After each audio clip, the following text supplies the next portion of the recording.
Hola a todos. Estos días es posible que hayáis leído algún estudio en el que se plantea que a lo mejor la Vía Láctea está en un vacío y que eso permitiría explicar, por ejemplo, por qué no se consigue obtener un único valor para la aceleración de la expansión del universo, que es algo a lo que se le llama la constante de Hubble y que es un dilema al que se le ha llamado la tensión de Hubble, porque debería haber un único valor, hay dos, y claro, eso obliga a que se planteen todo tipo de explicaciones para entender qué es lo que podría estar sucediendo, porque al final es algo que no encaja con lo que dice nuestra comprensión del universo. Y hay una solución que se repite cada cierto tiempo y que ahora parece que está otra vez poniéndose de moda, o por lo menos apareciendo en algunos medios, donde lo que se plantea es que a lo mejor la Vía Láctea y las galaxias en nuestro entorno están dentro de un supervacío. Así que en este vídeo lo que vamos a hacer es hablar de qué son esos supervacíos y de si realmente tiene sentido o no el pensar que la Vía Láctea pueda estar en un supervacío y que eso pueda ser lo que provocaría que haya dos valores para la aceleración de la expansión del universo cuando en realidad solo hay uno y lo que sucede es que nuestro punto de vista está distorsionado, que viene a ser básicamente el resumen de esta cuestión, pero vamos a verlo en más detalle en el vídeo de hoy. La mejor forma de ilustrarlo es utilizando esta imagen. Es una simulación de cómo sería el universo si lo pudiésemos ver a gran escala, en su conjunto, o al menos parte del universo visto a gran escala. Y básicamente lo que se representa aquí es los filamentos, que son toda esta estructura que parece como si estuviésemos observando una esponja.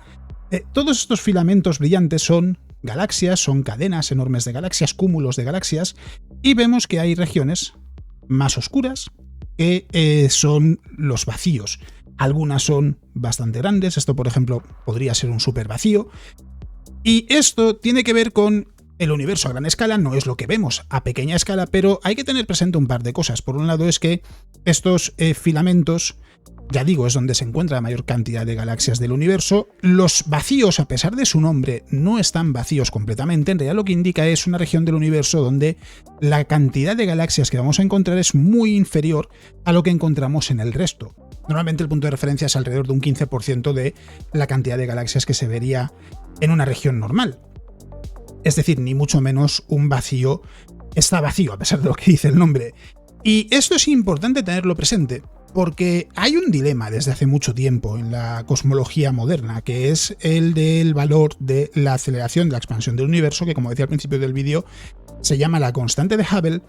Y lo que dice el modelo estándar, que es el modelo que permite explicar nuestro conocimiento del universo, nuestra comprensión del cosmos, lo que dice es que debería haber un único valor para la aceleración de la expansión del universo, sin importar si esa medición se realiza en nuestro entorno, en el universo cercano o el universo local, más o menos en unos 2000 millones de años luz a la redonda, o en el universo lejano, en el universo en su infancia, donde lo que se hace es analizar básicamente la radiación de fondo de microondas y, sin importar en qué nos fijemos, qué técnica se utilice, el valor debería ser siempre el mismo. No es así.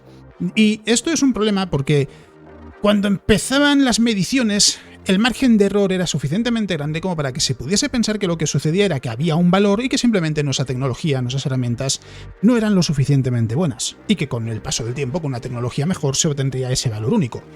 ¿Qué sucede? Que ahora, muchos años después, nos encontramos con que no hay una explicación posible. Parece haber realmente dos valores diferentes porque ahora el margen de error ya es tan pequeño que no hay un valor común entre ambas mediciones. Y lo que nos encontramos es que si se mide la constante de Hubble en el universo local, en nuestro entorno, el valor parece ser de unos 72 km por segundo por megaparsec aproximadamente, es decir, por cada megaparsec, por cada 3,26 millones de años luz, cada millón de parsecs, que nos alejamos, las galaxias se alejan de nosotros a 72 km por segundo. Sin embargo, si nos fijamos en el universo lejano, el valor que se obtiene para la constante de Hubble es de 67 km por segundo por megaparsec.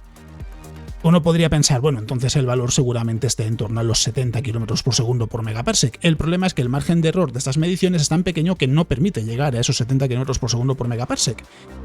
¿Qué podría estar sucediendo? No hay una respuesta clara. Se ha intentado plantear diferentes explicaciones a lo largo del tiempo, incluso que a lo mejor realmente es que la constante de Hubble no ha sido constante, sino que en diferentes momentos del universo el valor de la aceleración de expansión del universo ha sido diferente. Pero claro, hay que demostrarlo, no basta como explicación el decir, bueno, podría haber sido esto. Hay que demostrar que realmente ha podido ser eso. Y una explicación que se ha planteado en alguna ocasión y que de vez en cuando vuelve a surgir, y que originalmente apareció y se podría haber pensado que a lo mejor tenía sentido, era la de que la Vía Láctea y las galaxias en nuestro alrededor, en el universo local, estuviesen en un supervacío. Estuviesen en una de estas regiones vacías, con muchas menos galaxias que el entorno. Porque esto sí que podría afectar a las mediciones que se realizasen de la constante de Hubble en el universo local. Y aquí hay que hacer un pequeño ejercicio de imaginación que espero que con esta ilustración no sea difícil de realizar, porque vamos a entender estos vacíos y esos filamentos de una manera diferente. Los filamentos y los supercúmulos de galaxias, que son simplemente enormes agrupaciones de cúmulos de galaxias, son murallas que contienen a los supervacíos y a los vacíos, que son simplemente vacíos más pequeños, no tiene más misterio que ese.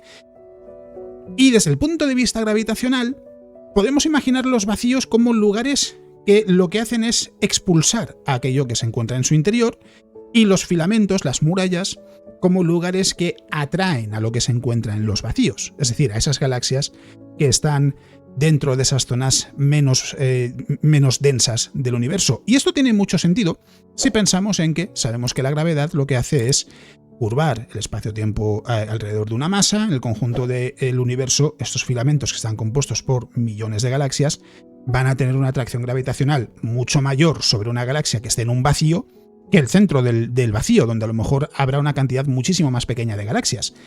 ¿Esto qué quiere decir? Que las galaxias que estén en un vacío deberían estar moviéndose hacia los filamentos.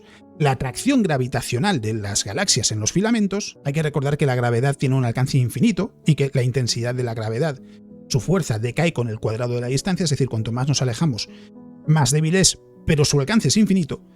Lo que sucede es que estas galaxias en el interior de esos vacíos van a experimentar esa atracción gravitacional y va a ser mayor que lo que experimentan de la gravedad que haya en el vacío por las galaxias que estén junto a ella. Es decir, va a haber más masa en estos filamentos que en los vacíos. Y por tanto, lo que dicen es, ¿y si la explicación fuese que la Vía Láctea está en un supervacío, igual que el grupo local y que los cúmulos de galaxias que podemos observar en su alrededor, y que lo que está pasando es que como nuestra galaxia, igual que todo lo que hay en nuestro alrededor, está siendo atraído hacia un filamento, lo que sucede es que estamos ignorando el efecto de esa atracción y estamos obteniendo un valor más alto de la constante de Hubble de lo que debería, porque no estamos eliminando el efecto de esa atracción que no encontraríamos si nuestra galaxia estuviese en un filamento. Esto lo que quiere decir es que, por tanto, la explicación sería que nuestra galaxia se encuentra en un supervacío y que eso es lo que está deformando nuestra medición de la constante de Hubble en el universo local. El problema de todo esto, ¿qué es? Que ese supervacío en cuestión tendría que ser extremadamente grande. ¿Cómo de grande? 2.000 millones de años luz. No hay ninguno, no se ha observado ninguno en ningún lugar del universo que sea tan grande. Es más, es que ni siquiera está claro cómo podría llegar a existir un vacío de esas dimensiones, teniendo en cuenta la edad del universo y el conocimiento que se tiene sobre la evolución del cosmos, que hay que recordar que el modelo estándar, una cosa es que no se puede explicar por qué parece haber dos valores de la constante de Hubble y otra cosa es que no funcione. Funciona muy bien. Y además, esto lo que quiere decir es que esa explicación, por tanto, es incompatible con el conocimiento que tenemos del universo. Así que esto ha provocado que con los años hayan surgido explicaciones donde no se renuncia al hecho de que la Vía Láctea pudiese estar en un supervacío, y lo que se hace es renunciar, vamos a decir entre comillas, a todo lo demás. Lo que se hace es plantear un modelo de gravedad alternativa, que es básicamente una modificación, puede ser de la relatividad o puede ser incluso una teoría de gravedad alternativa, es decir, una teoría alternativa sobre cómo funciona la gravedad, y lo que se hace es aplicar ese razonamiento del supervacío a una teoría de gravedad alternativa. ¿Qué sucede? Que claro, en uno de estos modelos resulta que sí, que la explicación del supervacío tiene sentido, se puede explicar cómo podría haber vacíos así de grandes y por tanto todo parece tener mucho sentido.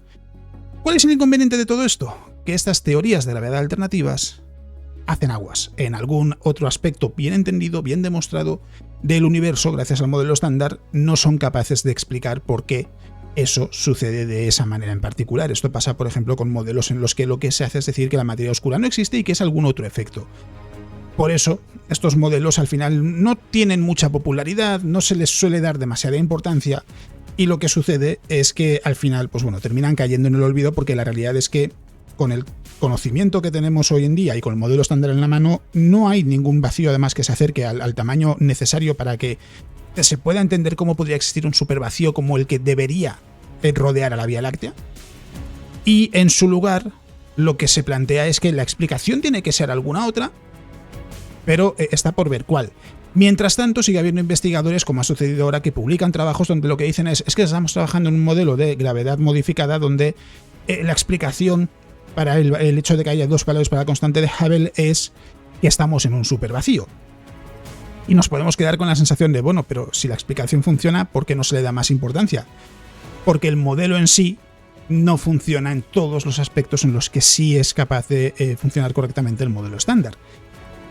¿Cuál es la solución a todo esto? La realidad es que no está claro, y hay que tener presente dos cosas. Por un lado, el hecho de que un investigador, un grupo de investigadores trabajen en un modelo de gravedad alternativa no quiere decir que estén perdiendo el tiempo, porque aunque el modelo en sí, en principio, parece incorrecto, o los modelos, hay varios, parecen incorrectos, a lo mejor a partir de ahí se termina llegando a una explicación que sí dé pie a entender qué es lo que está sucediendo, sí que dé pie a dar con la respuesta correcta. Es decir, está claro que hay algo que falta en nuestro conocimiento, porque si no, podríamos explicar por qué parece haber dos valores para la constante de Hubble, cuando solo debería haber uno. Y por otro lado, hay que tener presente también que el hecho de que la tensión de Hubble exista, el hecho de que no se sepa por qué hay dos valores, es algo que resulta muy interesante, porque lo que quiere decir es que a lo mejor hay algo más, un pilar fundamental de la ciencia, de la astronomía, algo, llamadlo como queráis, que no hemos descubierto todavía, que se descubrirá tarde o temprano y que permitiría explicar cosas que hasta ahora no tienen explicación, como qué sucede en el centro de un agujero negro. Cosas que la ciencia actual, con el conocimiento que tenemos, no puede dar una respuesta porque falta algo. Y sería una señal de que hay, por tanto, nueva física esperando a ser descubierta, y esa nueva física sería una herramienta fantástica para explicar, por ejemplo, eso, qué sucede en el centro de un agujero negro, si de alguna manera se podrían crear agujeros de gusano en el universo, si se podría viajar a otros universos, si existen otros universos. Es decir, es algo que por un lado resulta desconcertante, debería haber solo un valor de la constante de Hubble, pero por otro lado resulta muy interesante y muy tentador el hecho de que pueda ser una pista de que a lo mejor hay realmente nueva física esperando ser descubierta. Nueva física que, por cierto, lo comento alguna vez aquí en YouTube, es también importante porque hay muchos físicos que creen que a lo mejor realmente grandes pilares de la física no queda ninguno por descubrir. Es decir, que todos los grandes conocimientos que necesitamos sobre el universo, sobre nuestro mundo, ya se han adquirido, y que lo que falta es ir rellenando lagunas, ir perfeccionando conocimientos, pero que los grandes pilares del funcionamiento del mundo ya están descubiertos. Y eso querría decir que nunca llegaremos a poder responder, por ejemplo, a qué sucede en el centro de un agujero negro, o si hay otros universos, etc. Claro, el hecho de encontrar lugares donde no hay una respuesta con ese conocimiento hacen pensar que debe de faltar algo más por descubrirse. ¿El qué? Con el tiempo lo sabremos si realmente es así. Y eso es lo que podría permitir explicar muchas otras cosas que por ahora no se pueden explicar y que sirven, pues eso, para que haya físicos que mantienen la esperanza de que realmente hay nueva física esperando ser descubierta, y que haya una gran revolución en el mundo del conocimiento, en el mundo de la física, de la ciencia, esperándonos en los próximos años. De momento no ha sucedido, pero bueno, es algo que vale la pena mencionar, y quería compartir este vídeo, quería hacer este vídeo porque, ya digo, han salido varias noticias últimamente hablando de este estudio en particular sobre si la Vía Láctea pudiera estar en un supervacío, y lo que dicen es, bueno, hemos trabajado con un modelo de gravedad alternativa, esta sería la explicación. Y en algunos casos se les está dando bombo, es verdad que no demasiado, pero sí he visto que ha recibido algo de atención en algunos casos, y es una buena oportunidad para recordar por qué normalmente cuando se trata de gravedad alternativa al final no se le da demasiada importancia, porque la realidad es que el modelo estándar funciona muy bien, y los modelos de gravedad alternativa no son capaces de explicar todos los escenarios que sí son conocidos y para los que sí que hay una explicación con el modelo estándar. Pero bueno, en cualquier caso, habiendo dicho esto, ya habréis visto que he colocado los recordatorios habituales a lo largo del vídeo, así que lo único que me queda por decir es que espero que el vídeo haya sido entretenido, espero que os haya parecido instructivo para entender qué es lo que sucede con la constante de Hubble y cuál podría ser la explicación. De momento no hay una explicación clara. Y habiendo dicho esto, lo único que me queda por decir, como siempre, es que muchas gracias por ser parte de la comunidad, muchas gracias por estar ahí semana a semana, espero que el vídeo os haya gustado. Y ya sabéis que me tenéis en redes sociales, en el blog, aquí en YouTube, en los podcasts. Así que, como me gusta decir siempre, si estáis viendo el vídeo en fin de semana, espero que disfrutéis de lo que quede de fin de semana. Y si no es así, espero que quede poco para que podáis descansar. Eso es todo lo que os quería contar en el vídeo de hoy. Nos vemos.